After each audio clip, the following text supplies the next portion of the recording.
have gained the strength sufficient to deal with it.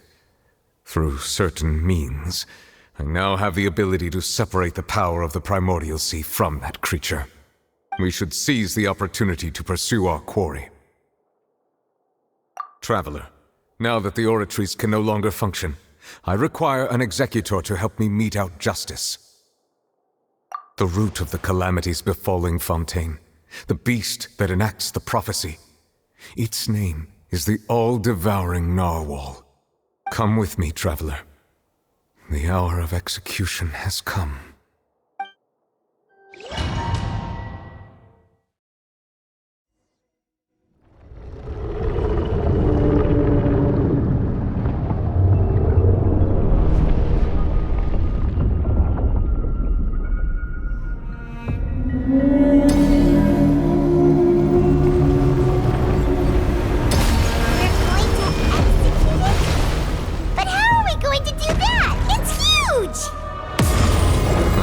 Done my best to separate the power of the Primordials.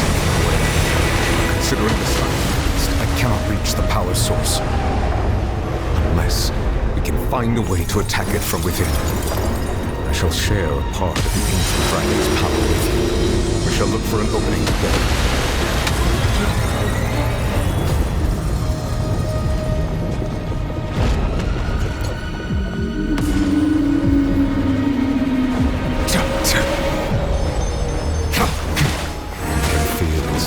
Turning into hostility. Over here! Good mana! Smile!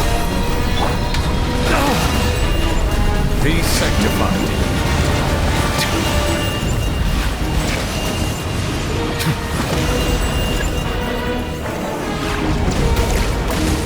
The all-devouring narwhal cannot resist its instinct to devour. Continue to trigger its hostility. The chance will present itself.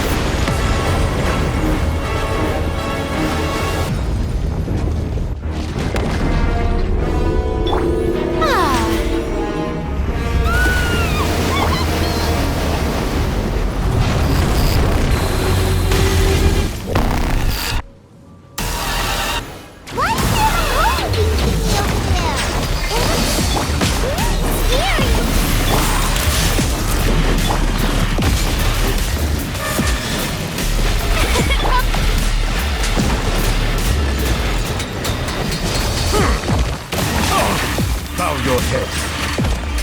I have granted you my protection. Do not fear. Seize the moment and use my power to suppress its roots from within.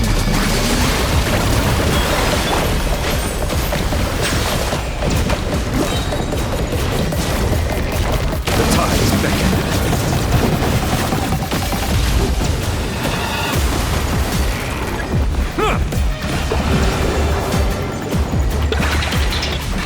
Settle down! Time to shine!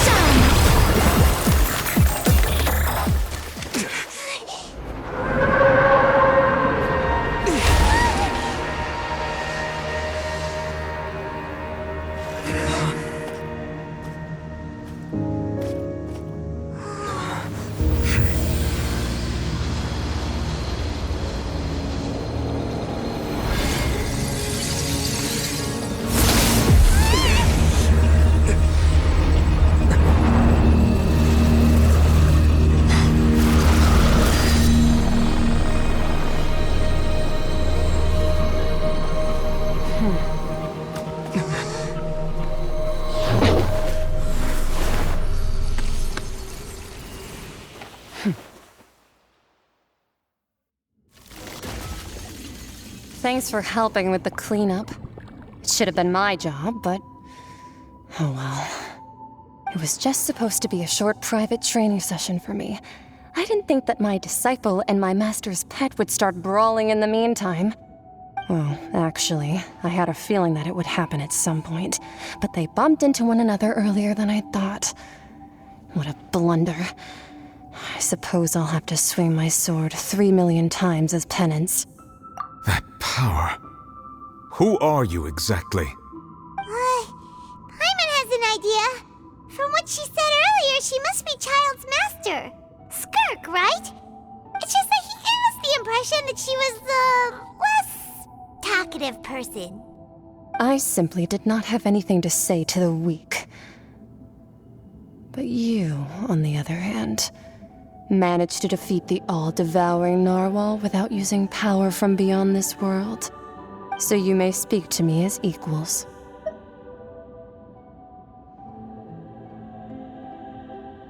I have to agree. It's a strange use of a planet's primordial waters just to raise an all-devouring narwhal. That kind of power is wasted on it.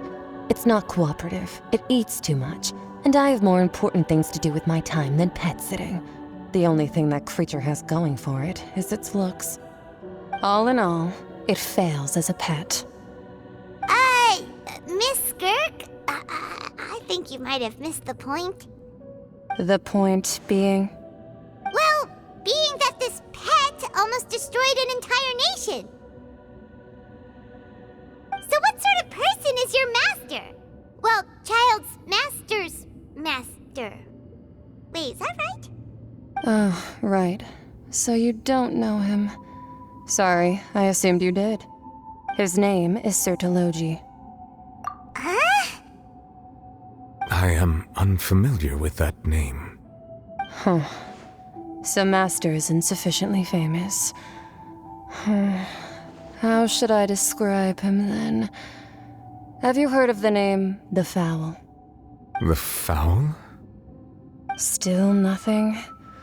Well, how about the Visionary? Vetterfulnir then?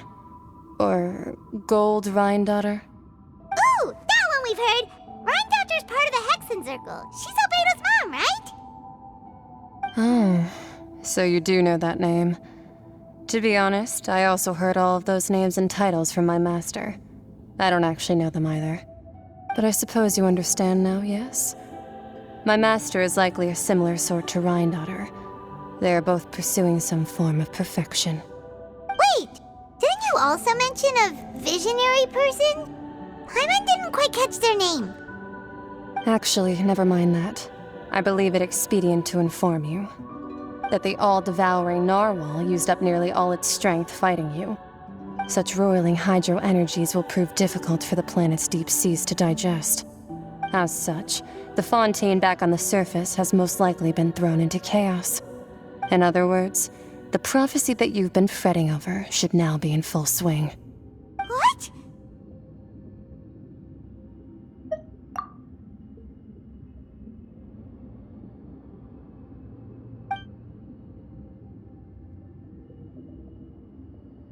Not to worry. Focalor has already managed to deceive the heavenly principles.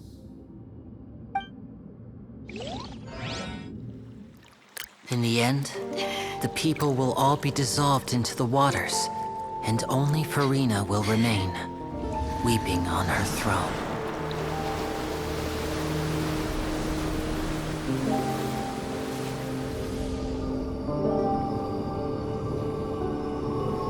Only then will the sins of the people of Fontaine be washed away.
All hands, initiate emergency rescue!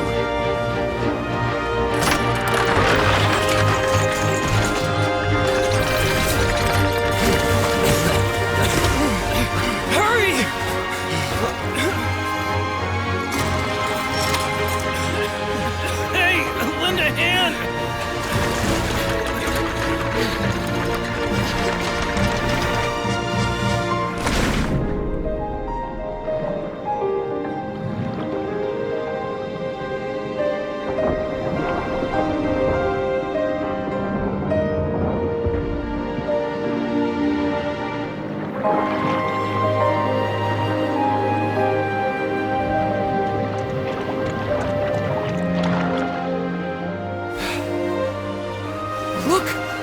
water's receding!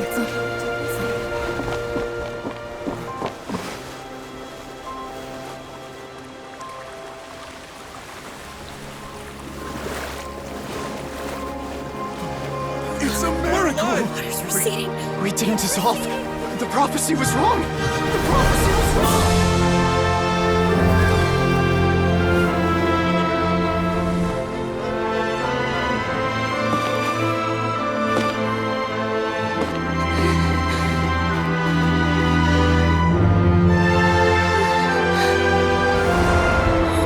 Are you alright? Yeah. We're safe.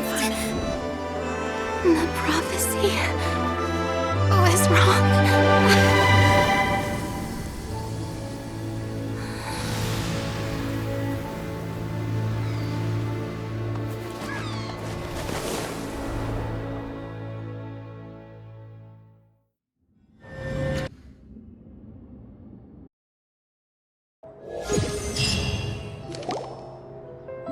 The soil renewed. The Spina di Rosula talks post-disaster rebuilding. I recently visited Poisson to meet with Miss Navia, spokesperson of the Spina di Rosula, and we spoke about Poisson's present and future. Old soil can still give birth to new bloom, Miss Navia stated. Hope is like seeing a small cookie when you're starving late at night. You just need a little of it. Skyship Winglet, lunar brain of the Fontaine Research Institute. The various disputes that have arisen on account of Mr. Edwin have suddenly become a shield over the Institute, with Jurier turning out to be a once overlooked hidden gem. People always call the first researcher mad, but few know what to call the second. And should that latter person achieve a miracle, they would find it all the harder to find a word with which to classify him and his team. Wow! Paimon barely recognizes the people in the reports. Are those really Jurier and Navia? They sound like real big shots. What do you think? Pretty enthralling, huh? The Steambird's idea was pretty simple. With the disaster just having passed, we would print a free edition packed to the margins with good news to calm people down. The value for these big scoops lies in their inevitable follow-ups. We'll publish further reports and go into the stories behind those people. Edwin's assistant, Jurier, created a true flying ship, while Navia is leading people in the reconstruction of their home. I'm sure that these stories could draw even your well-traveled eye.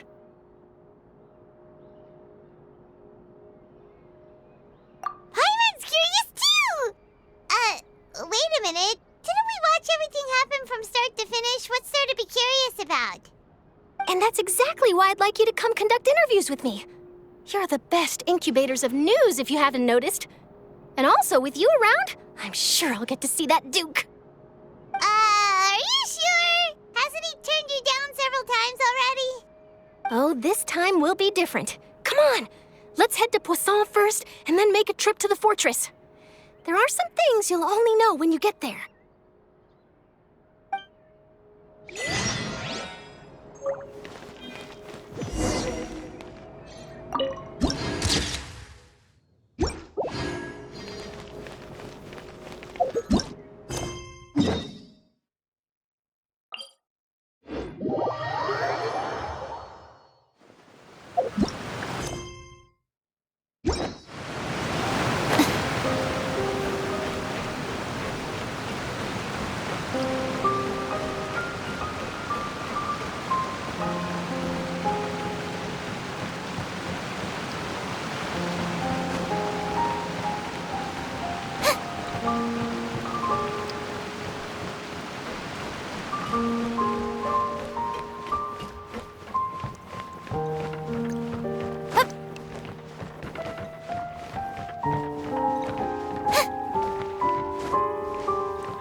Oh, it's you. What brings you all here? Hey, we're just having a look around. I'm here to update myself on how things are going here. Oh, the Fatui are here too. Let me introduce you. This is Mr. Garunt Snežević. He represented the Knave in sending us a large amount of supplies, and is helping with our work. Our residents are hard at work as well. Thanks to everyone, work is progressing nicely.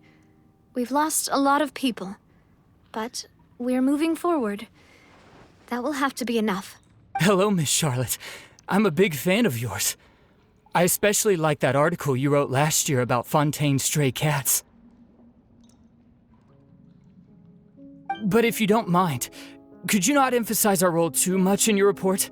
It's not charity we're doing here. We just happen to share the same interests as the Spina. I get where you're coming from. I'll keep it as simple as possible. Or would you be willing to feature as friendly neighbors? That would be fine. Thanks. Oh, you're back too. How are things? We finished laying down the construction materials. It'll be another hour before the workers are able to go over there. Huh? You're here too, Clorand? Well, her reputation's greatly risen after that whole duel business with Miss Farina, so she's here in Poisson to wait out the heat. All right. She really came here to help me out. There's too much to consider in the reconstruction of Poisson. The Spina has need of more decision-makers. And, well, I do already happen to be connected to Mr. Callis. Oh, wait just a moment. Do you mind me asking a few questions? You know, about how you felt before the duel, about what it was like facing down a god. There's lots of exciting material there, I bet. Forget it. I'm sure you can find a better theme than that, Miss Charlotte. I see you're the same as always. Couldn't you do me a favor, for Navia's sake? Well, if we're talking about doing things for my sake, you might as well just take a few more photos of me. Or of the Traveler. It's better than wasting time persuading Clorand, at any rate. Of course I will. I'm not gonna let him off that easy. All right, then everyone who wants to be in the photo, gather up. And smile. How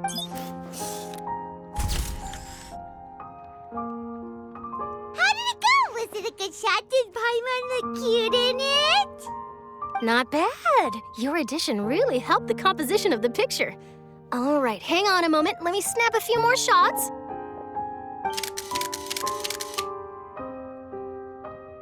All right, that should do it. I'll be back here later anyway, so let's call it a day.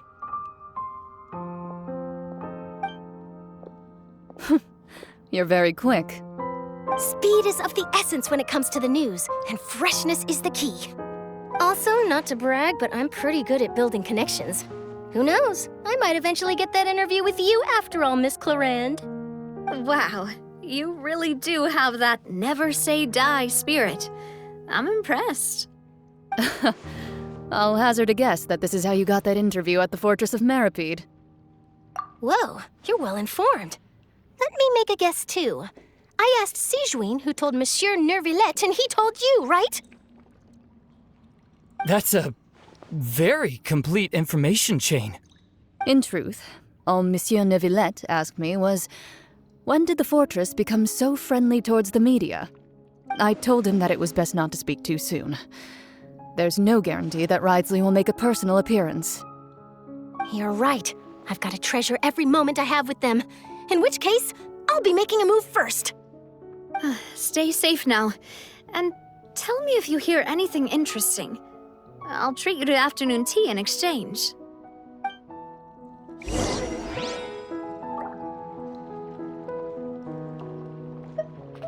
You seem curious about the Fortress.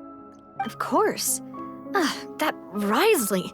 I still remember going down to the Fortress to grill him for information on my father's case. Boy, did he take me for a ride. Without telling me anything, of course. But he did invite you to tea, didn't he? 2 large pots of it, in fact. It was good tea, though. I have to agree. The tea there is very good. Speaking of that, would you like to have some today? I mean, you've got time, right? Well, I'd be partial to some shortbread. Wow, it's like we've got a menu or something. Sure. Good. What flavor of biscuits would you like, Mr. Snezhevich? Me? I'm fine with anything. But I would prefer chocolate, should you have it. All right. Leave it to me. I'll go over the newly arrived supplies with you later, Mr. Snezhevich. We should be able to finish the preparatory work today. That works great for me. Huh. Is it just me, or did you get a new lipstick? I did. It was a gift from Sijwin. Want to give it a try? I think the color would suit you, too.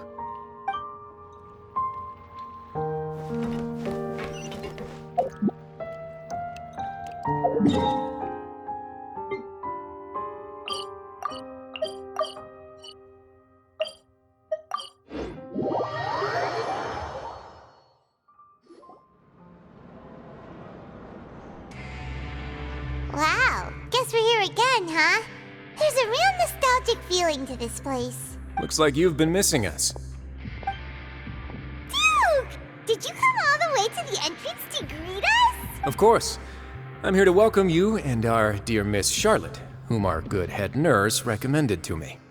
It's an honor to finally meet the much-rumored Duke. Thank you for consenting to my visit to the fortress, sir.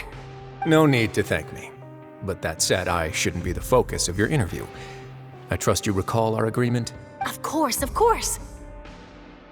All right then, this way.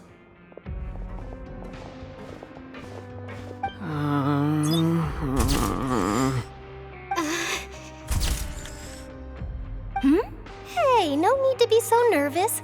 I've already taken all the photos we need. Miss Charlotte, do these pictures really need to be published on the cover of the Steambird?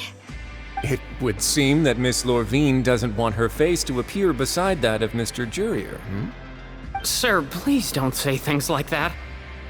But it looks like dear Mr. Jurier denies it. Might this interview be very important to you then? No, I just... This is my first time being interviewed, and I'm very thankful to the Steambird for... Now, I might not look it, but I actually did meet Mr. Edwin once. And I'll be honest, I enjoyed chatting with you more. You've definitely got more of that genius vibe going on. The boat that brought about a miracle, the ark that saved the people. Why, you recreated a myth back there, like an emissary of legend. Still, if I might ask, where's that flying ship now? Huh! Looks like Charlotte's trying to get herself another exclusive scoop. I have to apologize, but that ship is presently in the bowels of our factory. I'm afraid it won't be easy for you to get a shot of it. Really? Well, then in that case, could I have an interview with you to make up for that loss? You already know my answer, I'm afraid. Best you interview our head nurse instead. Or perhaps you'd like to take another photo of this couple of researchers? Did you really have to use the word couple? Well, then, 2 solo photos will do. Is my hair messed up? Please, someone help me have a look. Things sure are getting pretty lively here. We've seen this kind of thing before. Oh, seems like everyone's here. Would any of you like to try this new drink I came up with? Ah, Sijwin. Hey, Miss Charlotte. Why don't you, take some pretty photos of our head nurse? Sure. Come on, Miss Sijwin, over this way. Let's find a brighter spot. Sure. Do I have to smile? So, how have things been at the fortress?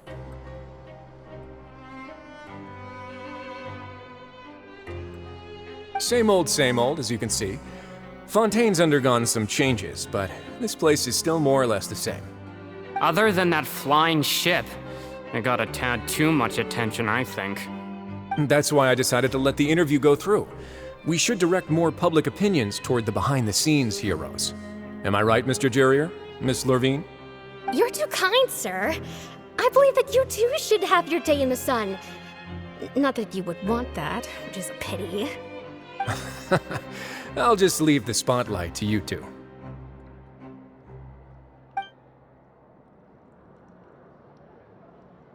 I see. Lots of things happened that day, huh? Anyway, regarding that Harbinger, I'm not sure you remember, but his 3 young followers are still waiting for his return. He sure did win them over, huh? I'll tell them that there's good news and bad news. The good being that their boss seems fine, and the bad being that they must face extended sentences for abetting his escape. Oh, actually, what Are things gonna change for you too? What change can there be? The fortress will keep chugging along, and so will my duties. As to what Miss Farina's departure will mean for the nation, and if our laws and governance will be transformed, we'll leave those to the folks in the overworld. Hey everyone, the photo shoot's done. Good. In that case, let's call it a day here. Thanks for your cooperation. Come on, Traveler, let's go. Till next time, everyone. There'll be a next time? Maybe. Who knows? I might write a story about the underwater factory next time. Until then. All right, last stop, the docks.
Navia mentioned that she stayed in touch with Linny and the others after working together. Apparently, they've been at the docks distributing these strange pockets the whole time since. Traveler, Paimon. Ah, and Miss Charlotte, too. Would you like a magic pocket? What sort of gadget is it? It's a wondrous bag that can be used to carry many things. The water level has returned to normal, but if you see any of your things floating around, you can use this to carry them. Or you could trick a friend into doing it for you. Trick a friend? I wonder which of my friends would fall for that.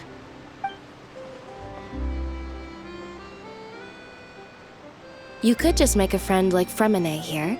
Isn't that right, Fremine?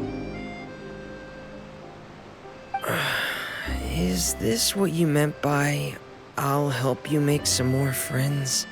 To be honest, that sounds pretty sweet. Could I have your contact, please? Sure.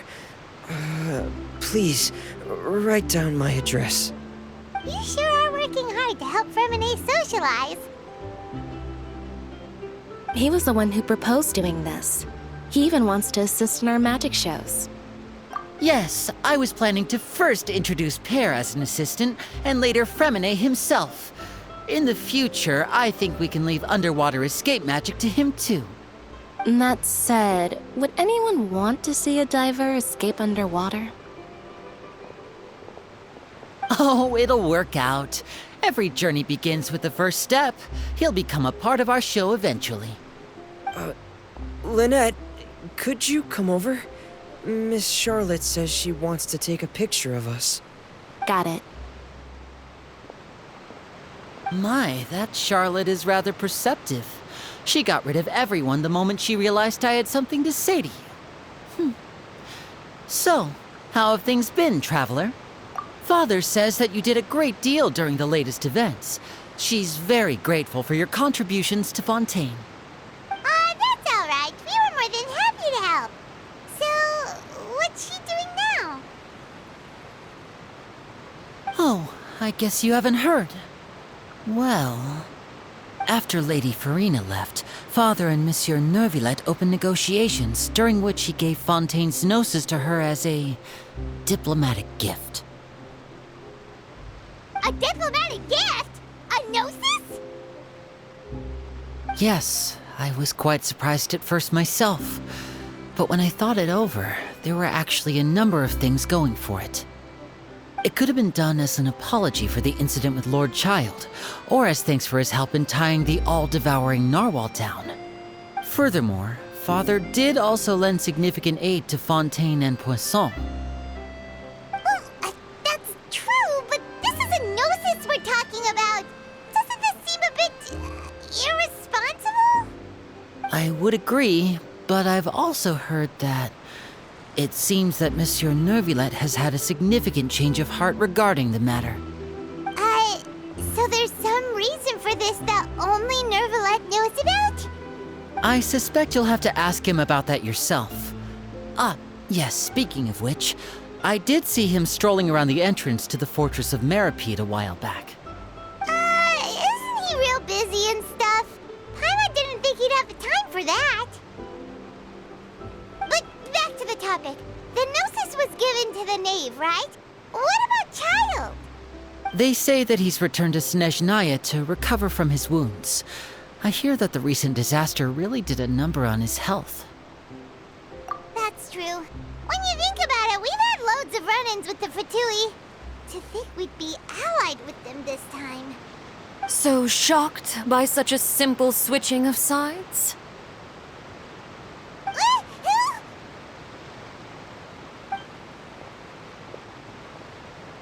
Father! Well, what do you know? Come to the docks to see how my children are doing and meet the Traveler by chance. Please do not pay my accomplishments in Fontaine too much mind. I would have done them regardless. Are you going to take the gnosis back to Snezhnaya? That is our duty as harbingers, yes. Don't be too preoccupied with sides. The goal of the Fatui concerns not a single place or person, but the entire world. With such a grand goal in mind, it is inevitable that we must wear many masks. Switching my masks is something I've always done. Well, that depends on many things. No one truly knows what the future holds. What good is honesty if you can't rely on it forever? As for you, I very much look forward to our next collaboration. Good things cannot be achieved alone, and you've proved yourselves to be great partners. A vision? All right. I'll remember to return it. Thank you for keeping it safe for him this entire time. And that's a wrap for me. Huh? You're... Greetings, Miss Journalist. Hello. If I'm not mistaken, there are diplomatic channels I'll need to report to take a photo of you. That is correct. So forgive me, but I will not be able to serve as a subject in your article. However, feel free to write as much as you'd like about our dear magicians and our upcoming rookie talent. I will. The sea breeze is quite pleasant. I shall continue my walk while the weather remains so agreeable. Farewell. Farewell, Father. Oh, she has such an intimidating presence. I didn't even dare to take a picture. Thankfully, I've already wrapped up all my pre-scheduled interviews. Thank you all. This'll be more than enough for me to write about, I'm sure.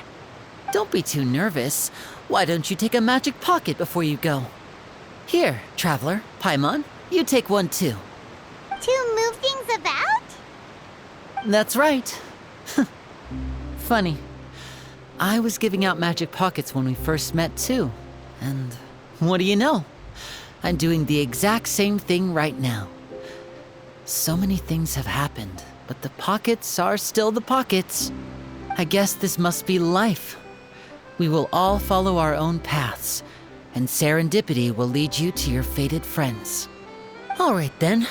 We'll be handing out pockets in some other districts later, so... Well, guess we sent Charlotte off. Shall we go see what Nivelette's doing? As long as he's not so busy that he doesn't have time to chat anyway.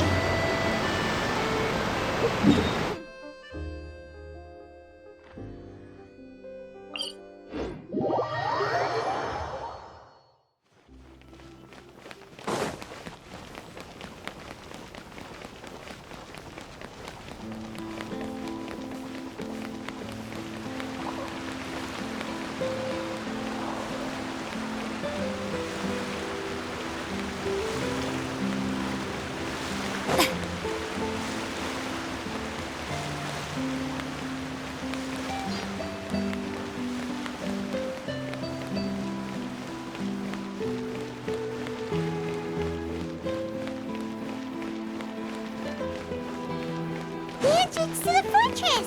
Ooh, he really is there!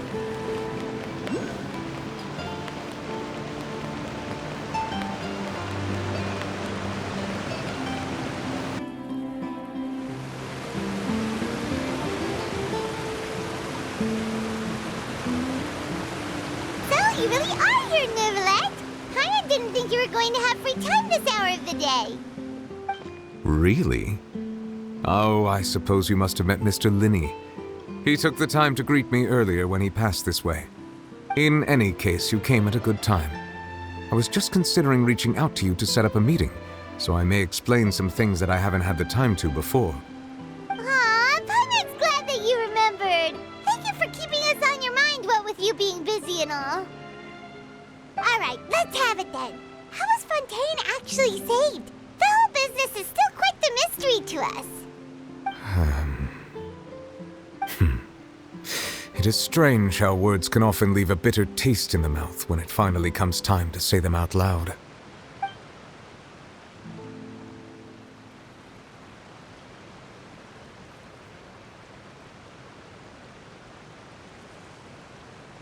Whoa.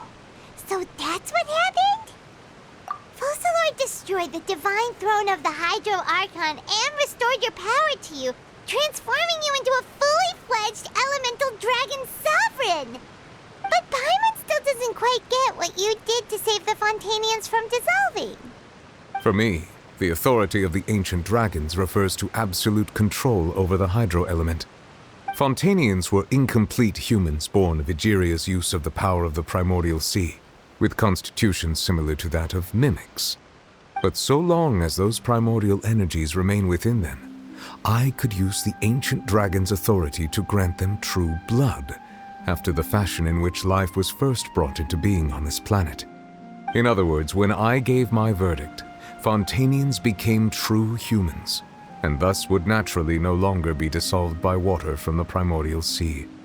Focalor must have counted on you to make that decision as well. Your verdict was the key to making the prophecy appear to have come true while saving everyone.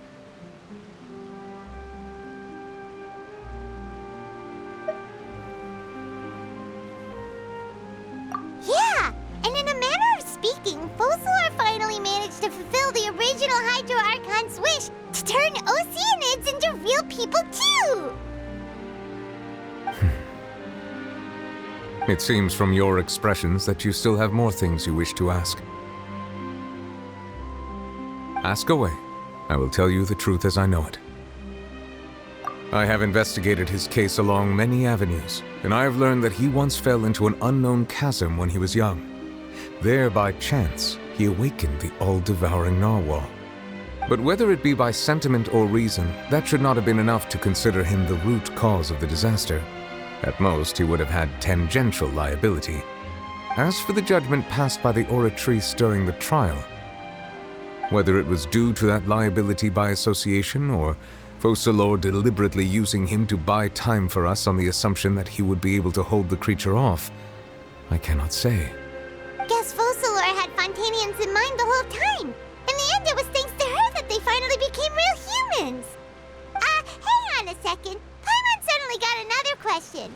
Back when Fontanians hadn't yet become real humans, were the children they had also transformed Oceanids? Life has always flowed like water.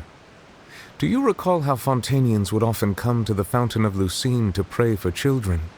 Yeah, Lynette said the fountain is where all the waters in Fontaine converge. In truth, even those couples did not know that such prayers were no mere custom, but instead a form of ritual. Those Oceanids who were blessed within the spring water would later descend as new humans in the coming months. Paimon sorta gets it now. Either way, seems like this ritual won't be of any further use, but it'll probably live on as a local custom. Ask away. I will tell you the truth as I know it. Yeah, about that. Risley said Farina has already left. What's that all about? Ah, Lady Farina. The people are only aware that her death sentence has not been carried out. She abdicated the post of Hydro Archon and left affairs related to that title to me, before leaving the Opera House. I related Focalors' words to her faithfully and completely.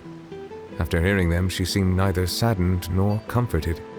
She simply said that she was tired and needed to rest. Having said that, she then packed her things and moved out of the Opera House, not unlike how an ordinary person might. But she's still got a place to stay, right? You need not worry. I will make arrangements to ensure that she will not want for food, clothing, board, or travel. In truth, I am somewhat happy for her. The wear and tear on her spirit will, of course, take time to heal. But now that she no longer has to play the role of Focalors the Hydro Archon, she can finally lay down her burdens and lead a normal life. What about you then? What are your plans now that you've regained your full powers as the Hydro Dragon? After Focalors passed on, the Oratrice also ceased to function. This matter will directly affect our trials. After much careful consideration, I've decided to take over its role in our courts. From now on, I shall hear cases and pass verdicts by myself. Looks like you're still considering stuff from the perspective of the Udex, huh? As an elemental dragon, there are indeed many things that I must do.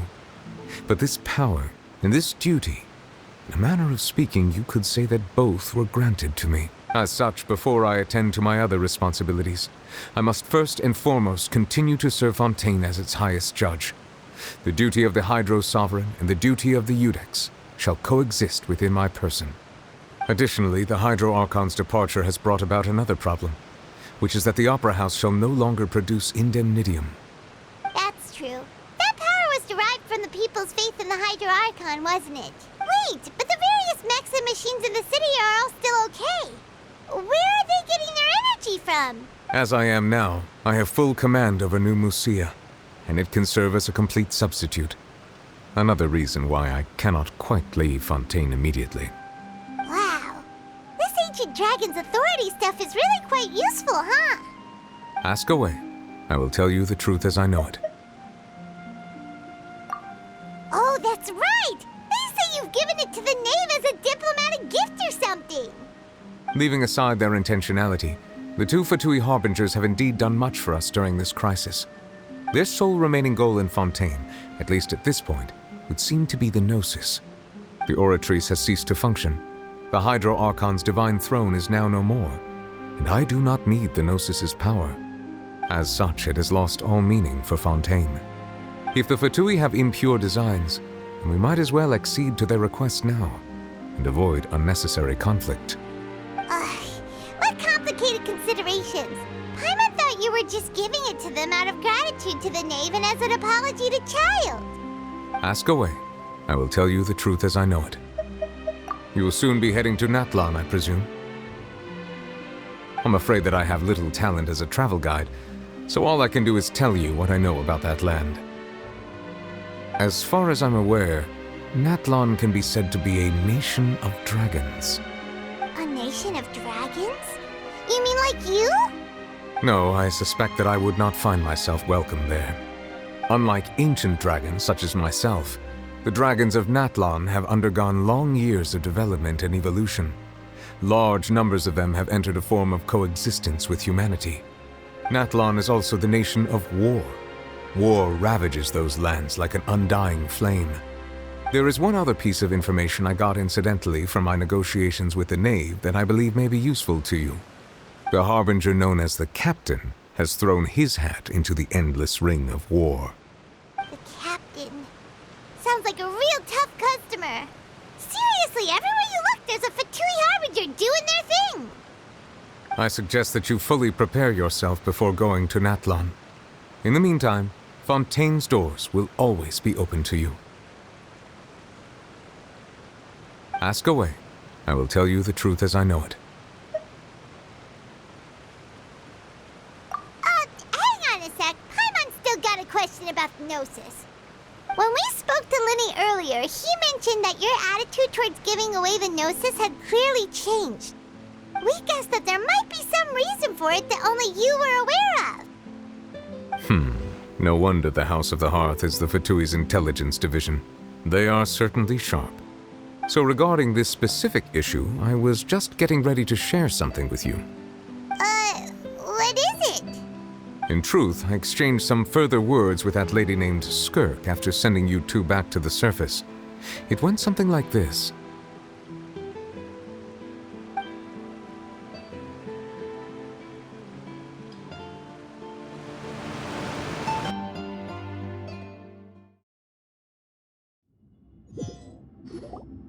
Well, we're going to head topside to see what's going on. You hurry over soon as well, all right, Nervalet? What next? The all-devouring narwhal isn't here, so I'm no longer getting any interference. I can finally catch the scent of your power, what it's made of. It is the authority of the planet's primordial dragons, but with something very similar to a god's curse mixed in. It's quite a novel blend. I'm sure I've encountered something like this before. What was it again? I do not know what you speak of. Of course. How could I forget? You should have the remains of the third descender on your person, yes? Remains? I've never heard of any such thing. According to your parlance, I believe it may be called a gnosis. Well, that much is true. After Focalor's divinity faded, she handed her gnosis to me. But I fear I have never heard of it described in the manner that you just did.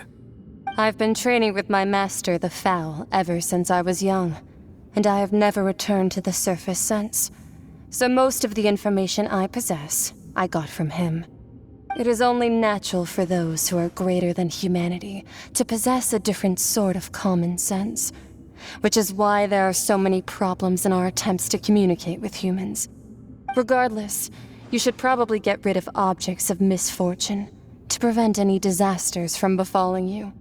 To live in itself is a blessing. But once a person dies, the bonds he once had with this world shall all turn to curses. What do you mean by that? No need to fret. These are just my personal thoughts, and my reason for no longer wishing to return to the surface. This third descender you refer to, who are they? And when did they die? Master never mentioned them to me. Perhaps it just wasn't that important for me to know. If you're interested, though, I could ask him. I'll be sure to pass the answer on to you next time. Next time? You believe we will meet again? I do. Wait. I have a disciple of my own, don't I? He can be the messenger then.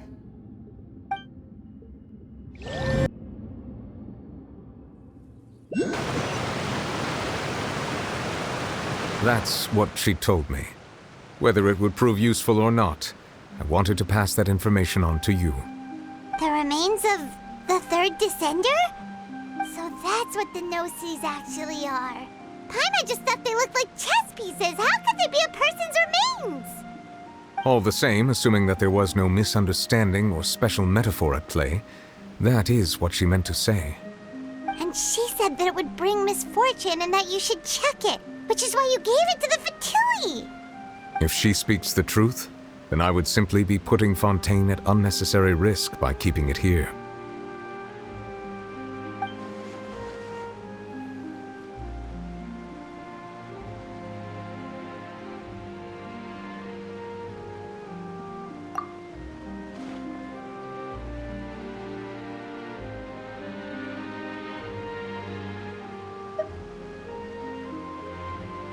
I had guessed that you might already be familiar with this concept, but I did not expect you to be one of them. That means that the Gnosis, which are exceedingly element-compatible and can even enhance elemental abilities, do indeed come from the third Descender. I wonder, does your body also possess similar properties? Like being able to use elemental powers without a vision. That does sort of count as special compatibility, right? No, let's not think about this stuff right now. It just feels creepy. Comparing the Traveler to the dead Third Descender and all. That's what you say, but this topic still feels like bad luck. Once Child recovers, let's get some more answers out of him. Or go look for his master and get the answers that way. I too believe it unwise to make too many blind guesses when information is lacking. The same is true of being at court. All right.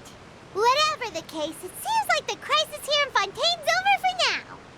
Yes. All of Focalor's efforts were for this moment as well. But she sacrificed herself in the end as a god, and she suffered through all those years as a human. Was that really what she wanted? I suppose that would be the mystery of a god's will. I suspect not. But once in a while, I too would guess that if wishes were like the clouds in the sky, they will one day return to the earth as raindrops. Life flows like water, and rain is the final answer. The water levels may sometimes tilt one way or another, but the rain falls fairly upon all. And what, ultimately, is the difference between the rains that fall upon all of us?